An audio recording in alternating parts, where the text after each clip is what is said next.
In the last video, I said that I wanted to work on the ALU flags for this video. I don't quite have all my thoughts together for that and how I want to revisit that. So I'm going to kick that one down the road just a little bit. And instead, I'm going to focus on this. Now, this is my EEPROM replacement. And it is very fragile and it does not work the way that I feel it should. Too many of my problems have been attributed to the fact that this thing just does not work. So what is current are these 8-pin ICs. Now these are Serial EEPROM. And I want to start looking at putting my control logic onto these.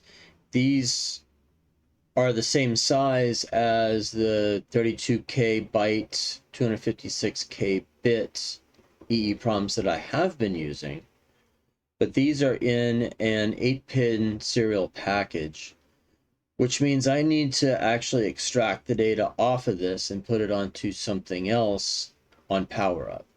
Now I have no infrastructure to program this. I don't have the programs or the hardware built out to be able to do anything with this yet. So we're going for a ground up build here, starting with how do I even get data onto these ICs and then get data back off of them. So I'm going to be pulling from several different sources in order to pull this together, and we'll start with how do I get data onto it and confirm that I have data onto it. Let's get into that. Hi, I'm Adam. I'm still building a 16-bit computer from scratch. I'm no expert here. I make lots of mistakes.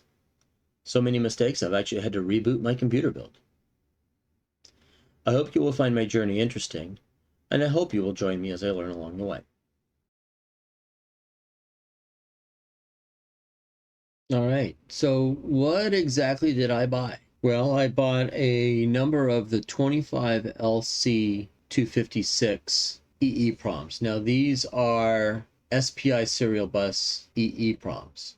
These are not I2C, which means I need 2 data wires in order to make this work. One is going to be data in, one is going to be data out. Now I'll have to go through the data sheet here to make sure that this is written from the perspective of the device so that data in is into the device and data out is out of the device.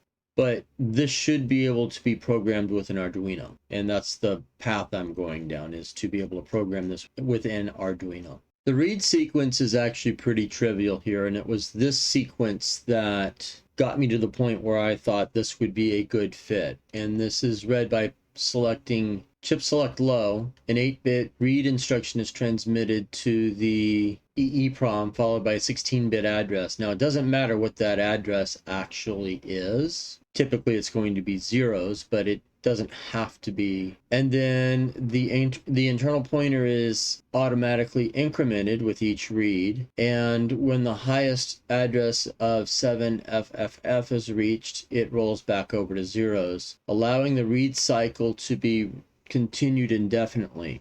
The read operation is terminated by raising the chip select pin high. So this is pretty much trivial. The only thing I have to worry about is this read instruction, and then I can continue to pass zeros after that, which means I only need to put a single value into a shift register, shift that all out to the EEPROM, and then after the correct number of bits are passed, then start reading the values that come back and place those into memory. So that is actually a pretty easy read sequence. The write sequence, on the other hand, is a lot more fussy. You have to set write enable, and then you have to set, when you do that, you set chip select low. After all 8 bits of the instruction are transmitted, the chip select must be brought high to set the write enable latch. And if you don't bring it high, then data will not be actually written to the EEPROM. So it's protecting things there. Once the chip select is set, you can proceed by setting chip select low. Up to 64 bytes can be written to the device before a write cycle is necessary. Now it doesn't talk specifically about what the write cycle is, but I believe it's down here. For the data to actually be written to the array, the chip select must be brought high after the least significant bit of the nth byte has been clocked in, or byte 64. Otherwise, it fails to commit that write.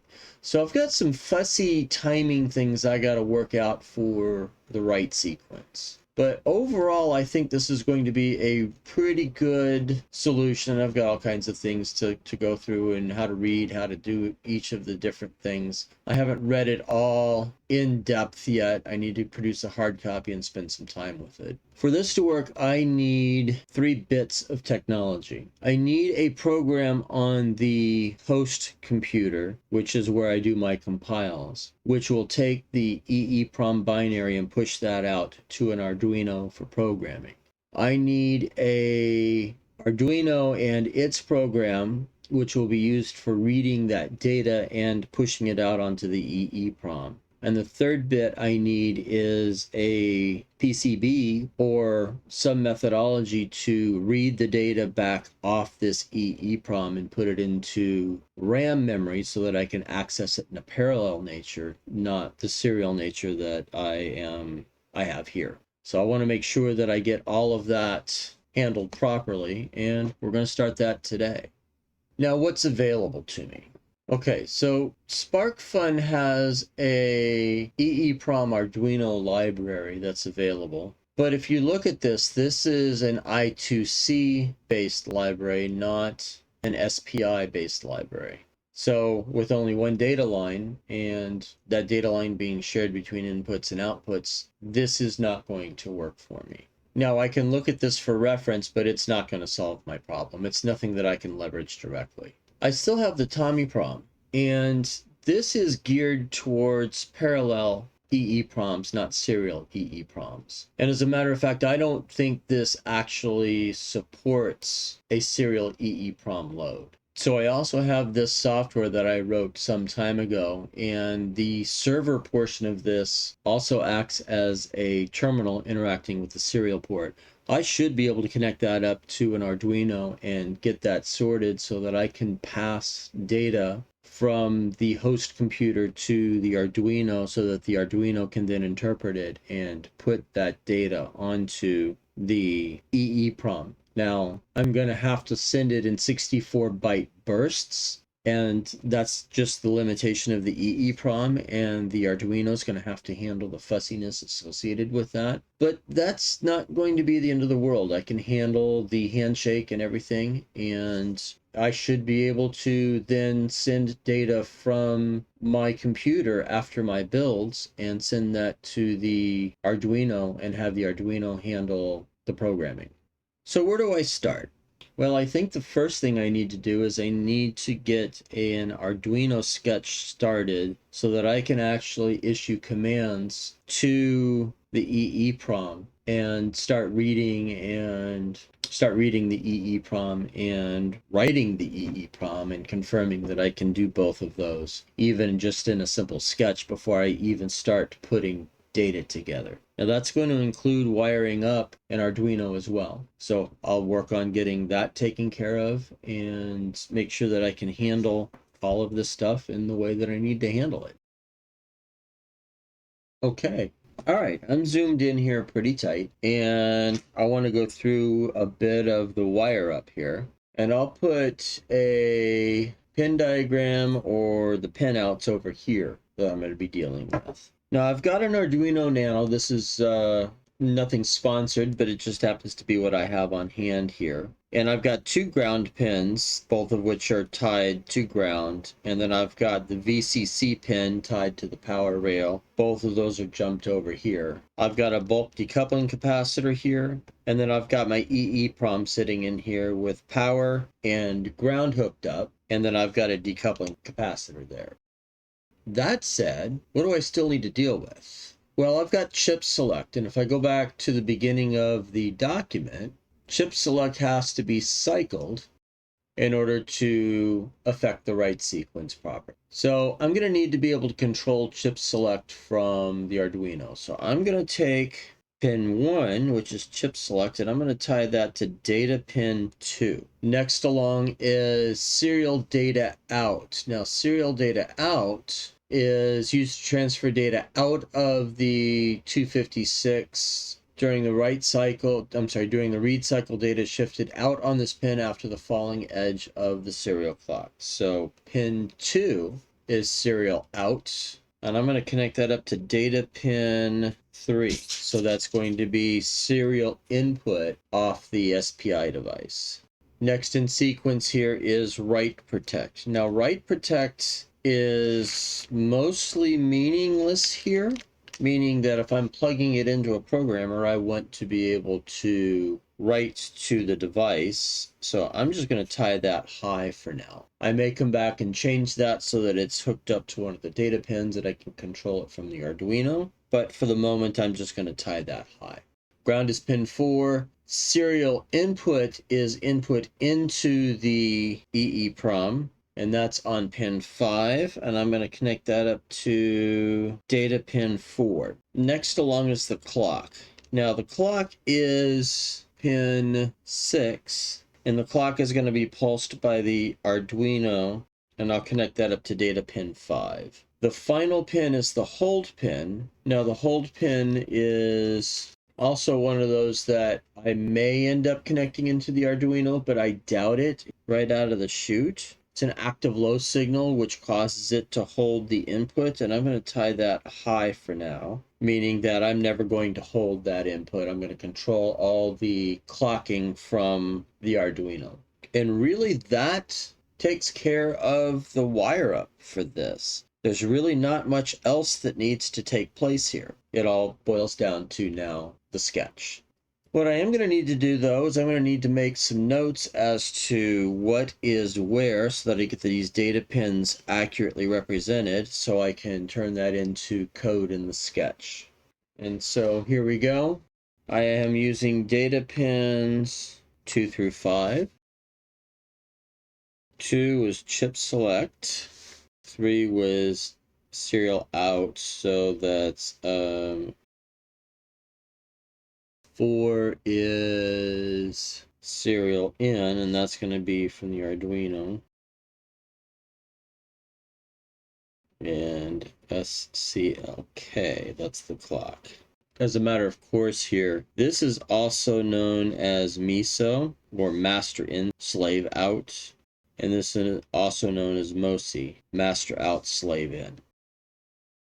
And so this is my mostly trivial wire up. I'm going to make a couple of quick changes here to this. I'm going to get these 2 white signals wired up using some hookup wire and get rid of the loops here. Actually, I'm just going to go ahead and wire the whole thing up. No reason not to. Let me get that done here.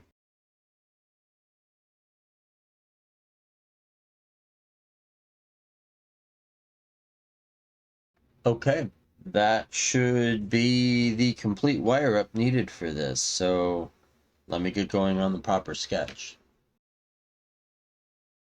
Okay, let's start by trying to read the status register off the EEPROM and see if we can determine its current state. So I start here with the pins that I have wired up. I made sure that I have them the same as what I took notes on, and these are the different commands that are supported by the EEPROM.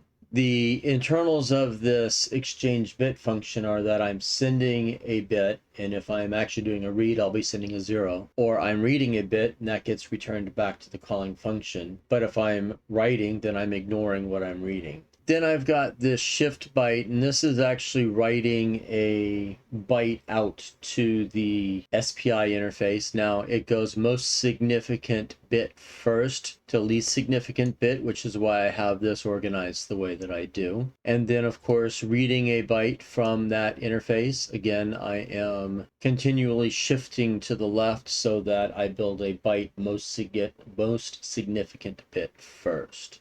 I've got a worker function just to read the status, and then it outputs that to the serial port, so I should be able to see it in the serial monitor. In setup, I want to make sure that I define the chip select as an output, and I set it high. This is going to match the way that it's pulled up internally and it is a high to low transition on the EEPROM that actually activates this IC. So I will end up having to make sure that my code represents it high to begin with, and then I will later bring that low as we start moving data. Then I've got this MISO pin, which is master in, slave out, which is an input. And then I've got the MOSI pin, which is master out, slave in, which is an output. And then my clock, which is an output. I'm driving the clock here on the Arduino. And so I set some initial states on the two outputs, with the clock being low and the MOSI being low. And then I initialize the serial port and print a greeting, and then I get the status, which, as I said before, writes the status register. Now, getting the status specifically writes or sets the chip select low, and then it shifts out the read status register instruction, and then reads back the byte that is the status register, and then prints that on the screen. So if this is all working, I should see a status appear, and it should, since this is a byte, it should appear as a number value, decimal value. So I've got the Arduino turned on. Let's compile this sketch and upload it to the Arduino and take a look at the serial monitor and see what happens. And I get a 0. Well, that's anticlimactic. That doesn't tell me if it worked or not. All right, so the status register. Of the 8 bits, only 5 are used. Bit 0 is a write in progress, indicates whether a write is actually taking place. I'll use that as I am walking between 2 pages. WEL, I believe, is write enable latch. Yes, up here, write enable latch. So it's set to 1 when the latch allows writes to the array. I don't have that set now. The block protect indicates which blocks are currently protected. 0, 0 means that none of the blocks are protected. And then this WPNEN, write protect enable, is I believe what that means. The write protect enable bit in the status register controls the programmable hardware write protect feature. There is something somewhere in here, I just remember reading it. Hardware write protection is enabled when write protect pin is low and the WPEN is high. Write protection is disabled when either is low. So I want to be able to turn write protect on when I am done writing the EEPROM and turn it off before I start. Let's see if I can't write to the status register and set that bit. So I will update the sketch and we'll come back with an updated test here.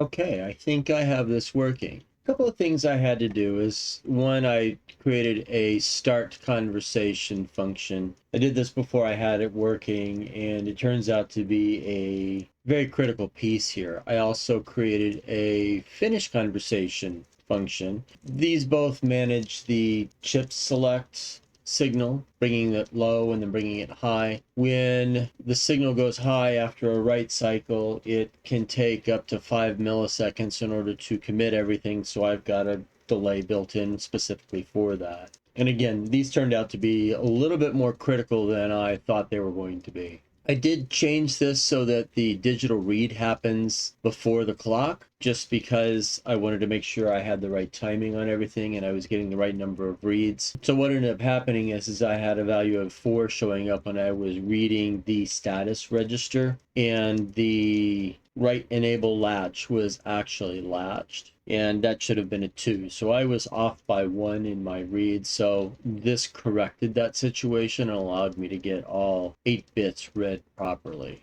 Little bit of cleanup on get status, did a little bit of cleanup on set write enable latch, including finishing the conversation and starting a new conversation. Writing the status, I also finish and start the conversation because that's required. But then down here in my setup, what finally got it to work is I actually have to bring the chip select line low right as before I start writing the status. And that's in the timing of the documentation. So as you can see here, the write status register timing sequence, first thing that happens is the chip select line comes low. Now that is not mentioned anywhere in the text, but rather just in the timing here. And so when I actually took this visual literally and brought chip select low right before I started writing the instruction, it worked. Let me show you.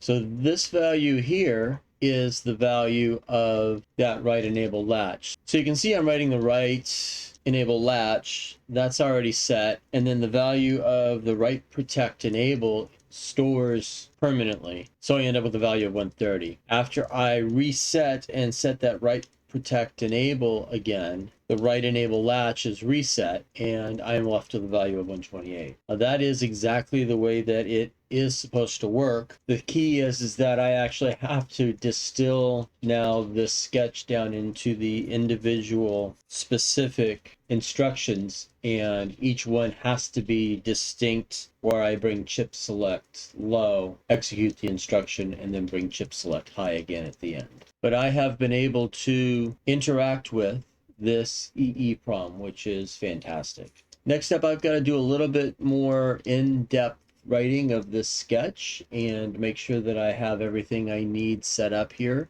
so that I can interact with it from the serial. Let me work on that. It's going to take me a little bit. It'll be just a few seconds for you, but it might take me a day or two here. Okay, this is not 100% complete, but what I can say is I'm able to interact with the EEPROM properly. I'm resetting the Arduino now, and these are the commands that I can use with the EEPROM.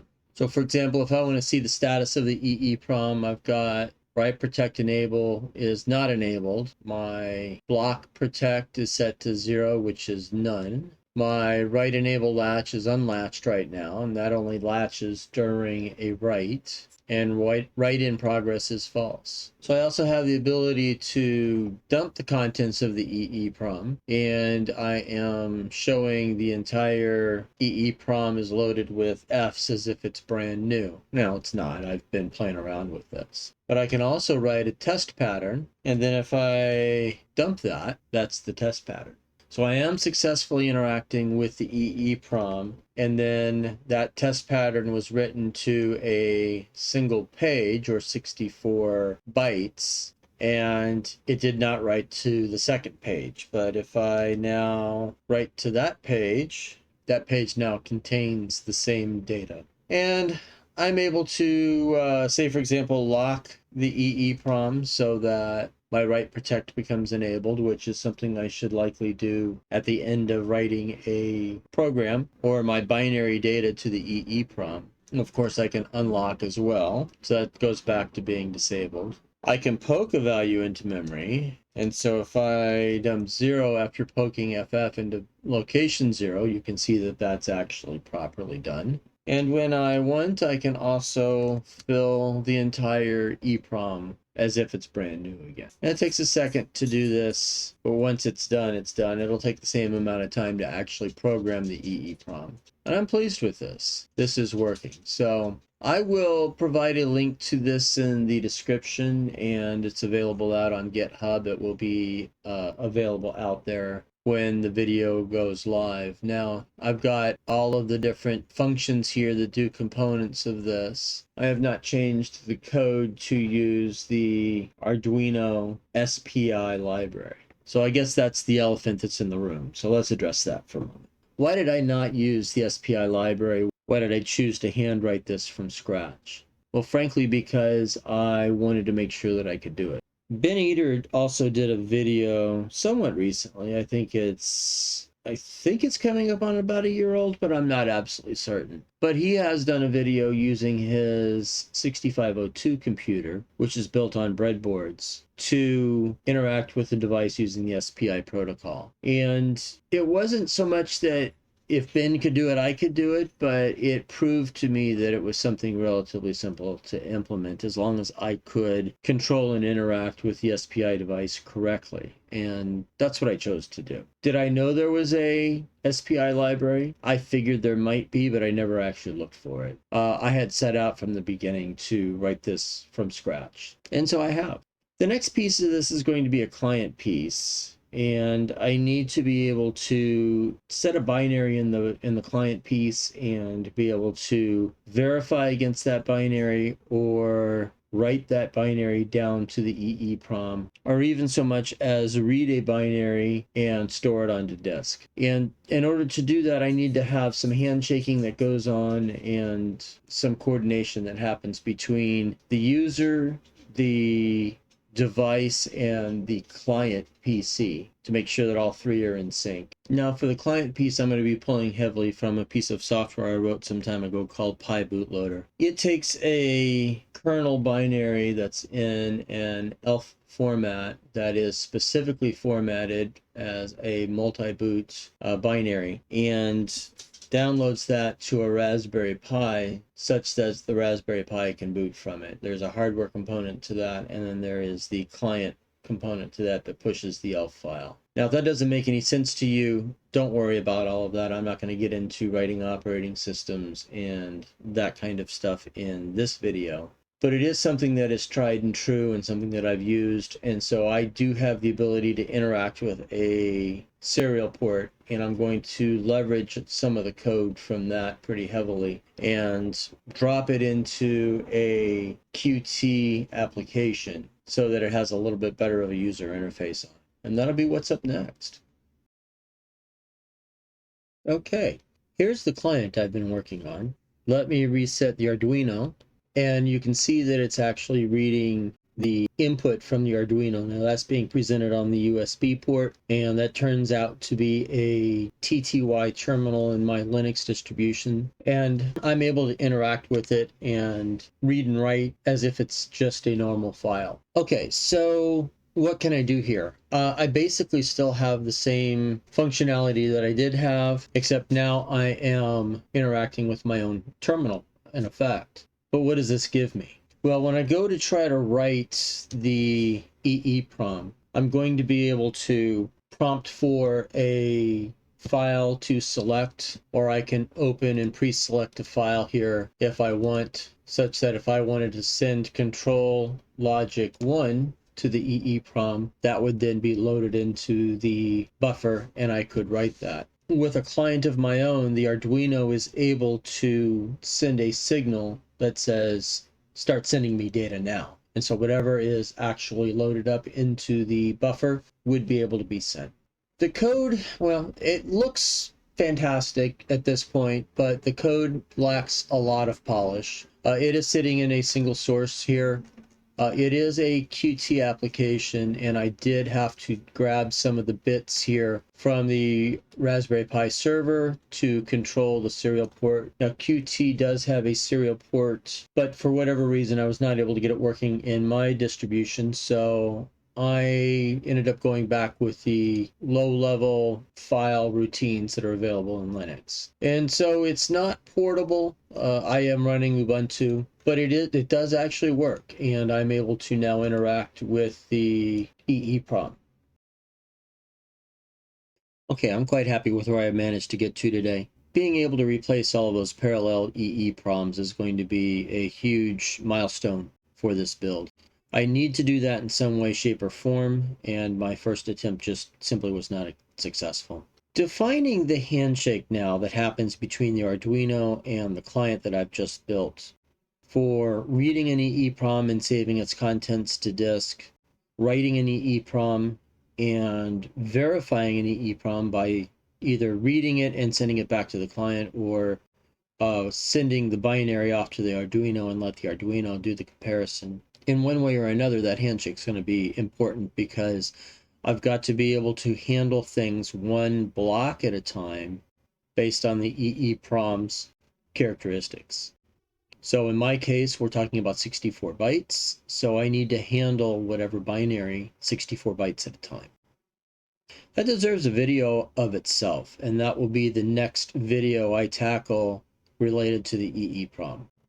Before then, though, I need to get the build out and take care of the ALU flags and make some decisions on how I'm going to handle that in the actual build. Now that's going to be done in the emulator, but I need to get the build out so that I can characterize and categorize what I've done so far. So that'll be the next video. We'll see you soon.